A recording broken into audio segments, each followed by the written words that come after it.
what do we mean by outward-facing schools? The world has jargon, doesn't it? There's all kinds of jargons.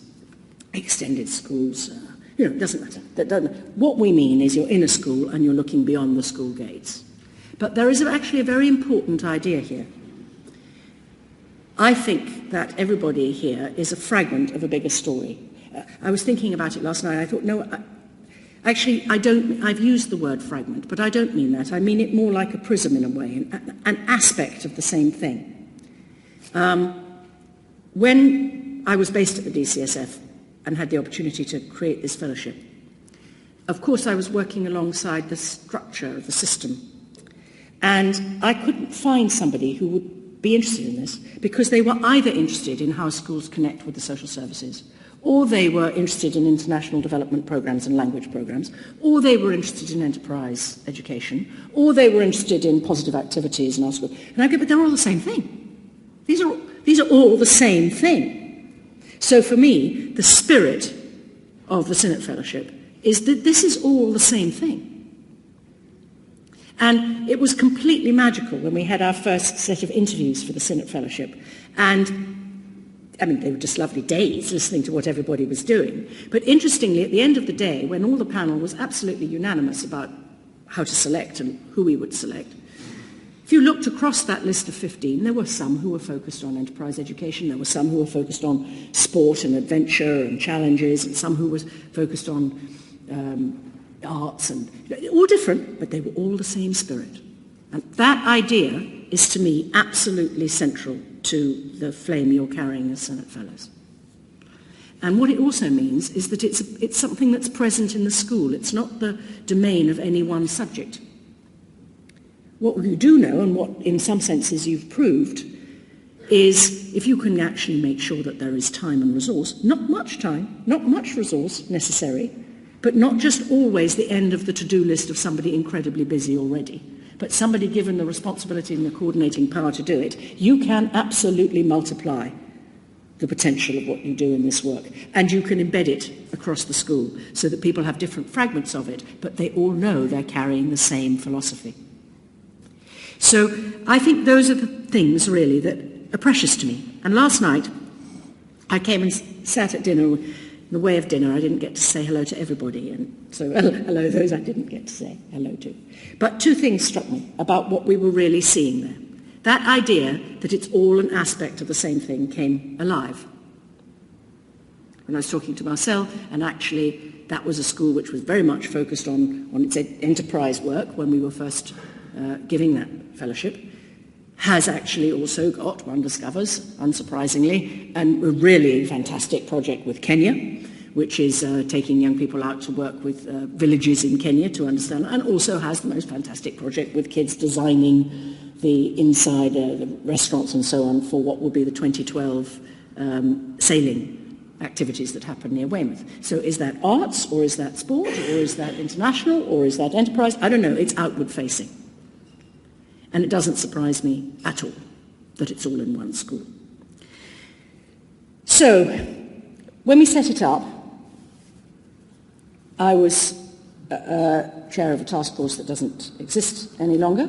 It was time-bounded because that Whitehall does that. Get your 2.5 years and it stops. So inevitably, and because of the change of government, but not only, people will say to me regularly, so, what's the legacy? What's left? It's actually a very important question, I suppose.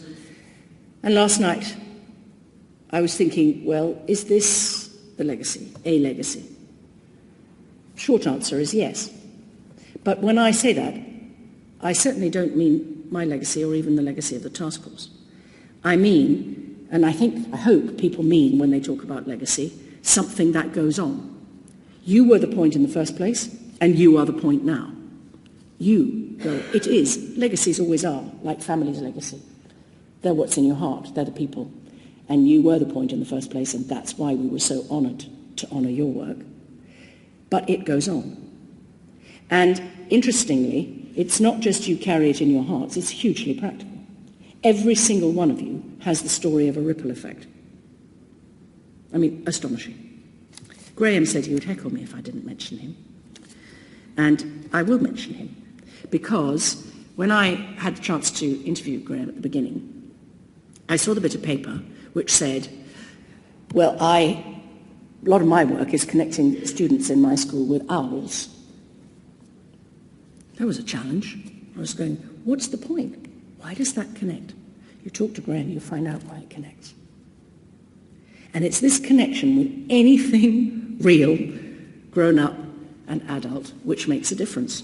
Graham has raised over £50,000 to carry on projects in his school because of the Synod Fellowship. Marcel, who I was speaking about, has actually created with their school in general the opportunity to help other schools become outward-facing. There are ripple effects in every single story of the Synod Fellowship. That is its legacy. You are a ripple effect from the task force. The task force was a ripple effect from those who put us in place. And the opportunity of today is to say, let's make sure those ripples carry on. And actually, a huge impetus to those ripples is one another. So I would make one request. I make it at a personal level, as well as in our sort of professional capacity here. Do stay in touch. Stay in touch with the Teaching Award Trust, stay in touch with SSAT, Radhika and myself, and most important, stay in touch with each other and where you can send the ripple effect, because you are a frontline movement that really, really matters.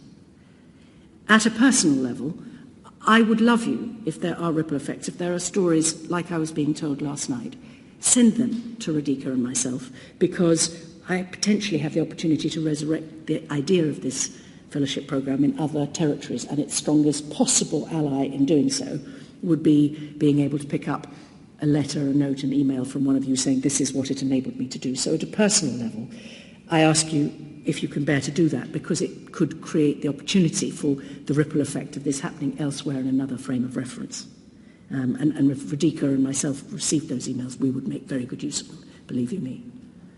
I should, just before I finish, say thank you to the schools, the head teachers and the heads of departments and so on who are here today. Because when we first tried to capture on one piece of paper what was this fellowship about and what would we be looking for, we said, however inspirational the teachers are, however much they are really changing things because of who they are and the way they do what they do, it doesn't really have traction. It won't really have a ripple effect unless it's backed by the culture of the school, which is created by the heads and the people who lead the departments.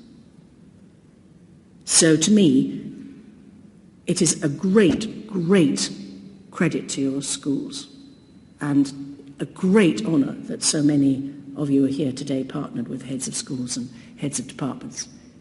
I mean, you are really the front line of innovative education, in my view.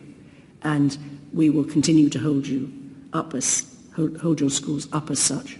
Thank you for allowing your teachers to come forward and get the fellowship. I'm delighted to hear how often that has genuinely served you well. It was the intention, but you can't always be sure.